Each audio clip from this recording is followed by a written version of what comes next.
How's it going? Ollie here again, and in today's video I'm going to talk to you about why you struggle to be yourself, why you struggle to show up as your beautiful, raw, true, unique, honest and authentic self.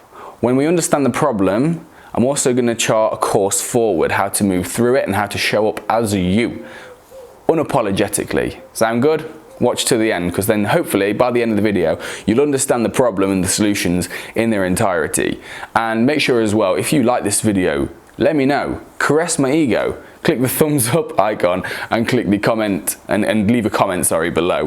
The YouTube algorithm loves it if you do that as well, so that'd be really helping me out. So let's talk about the problem. The problem is that you're walking around, you're interacting with your friends, you're interacting with your family, you're at work, but you have this feeling, you have this sense that you are not showing up. You have this sense that you are hidden. The deepest part of you is hidden behind some sort of barrier, behind some sort of wall. It's like there's certain feelings you have, there's certain thoughts, certain emotions, certain realities about who you are that you are hiding behind some sort of wall that you're suppressing in some way. Now here's how we understand that phenomenon and how that actually happens and why that happens. So listen.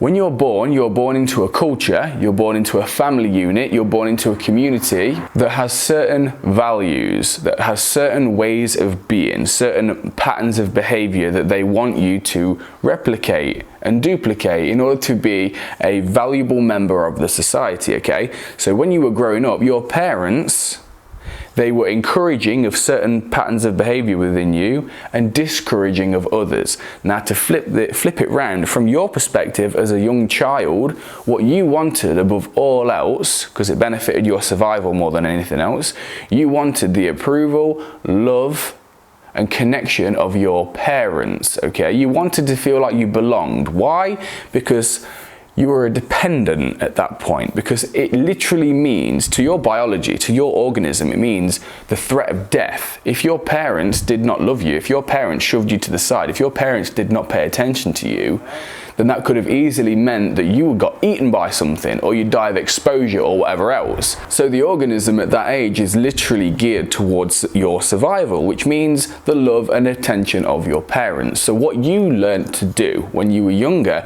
is fashion your behavior that would maximize the chances of you receiving attention from your parents. So what that meant was you would be behaving in ways that your parents approved of, and you would be repressing or suppressing the parts of your behavior, certain emotions, certain feelings and inclinations and desires that your parents or your culture did not value. You learnt that this is good and this is bad, but the problem is, now that you're growing up, you're starting to have complex, contradictory feelings and desires and inclinations that don't match the original set of behaviors that your parents and your culture placed upon you. Within you, there is an inner battle between the two. It's like a cognitive dissonance, you see, where both modes of being are trying to integrate, and that manifests itself as anxiety, that manifests itself as depression, that manifests itself as any psychological tension at all. It's why young people kill themselves, young people are experiencing higher degrees of anxiety and depression. It's precisely for this reason. They're starting to integrate themselves into society, but they're starting to have an inner battle where certain feelings don't fit with the society at large. So they're trying to work out who they are essentially. Right, well, how do we solve this? Now that we understand the problem, now that we understand that we have a certain conditional level of self-worth related to how we were brought up, how do we sort it out?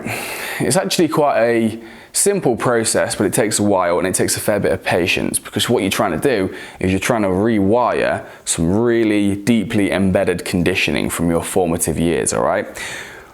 One thing I would say is build self-awareness, okay? Build a deeper and more complex level of self-awareness and understanding of yourself, all right? Awareness is the greatest agent for change. Speaking honestly, noticing things about yourself, doing a bit of digging, you'll find out exactly what conditions when you were younger were placed upon you that meant self-worth, and if those conditions are necessary for you as an adult now.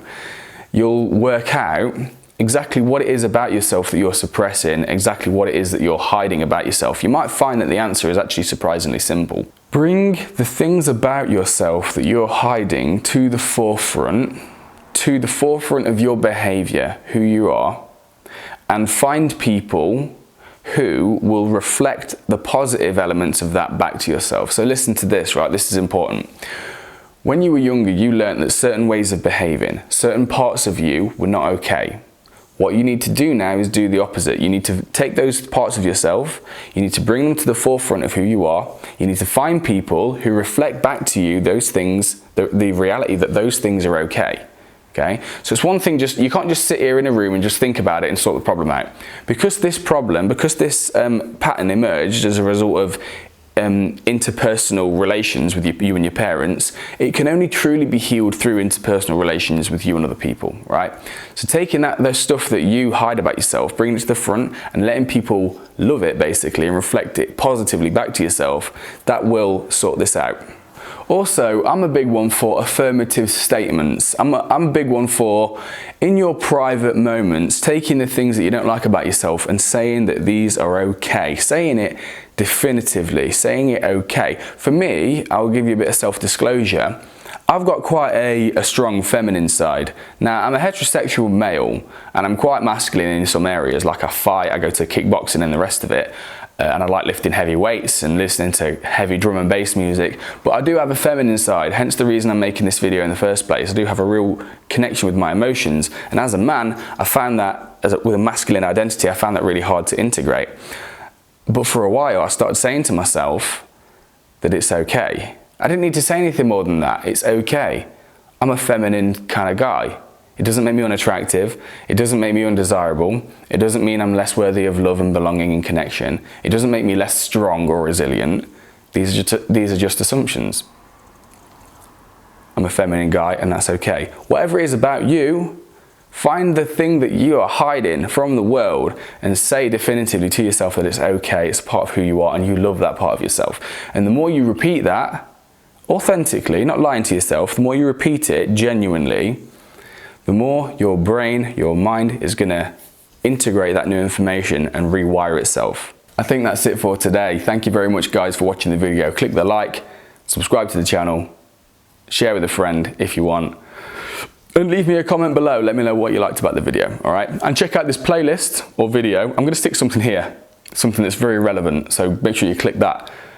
And stay on YouTube for longer because YouTube loves that stuff. Or don't, or go and live your life. I don't really mind. Just do what's right for you, okay? All right, take care of yourself. Bye.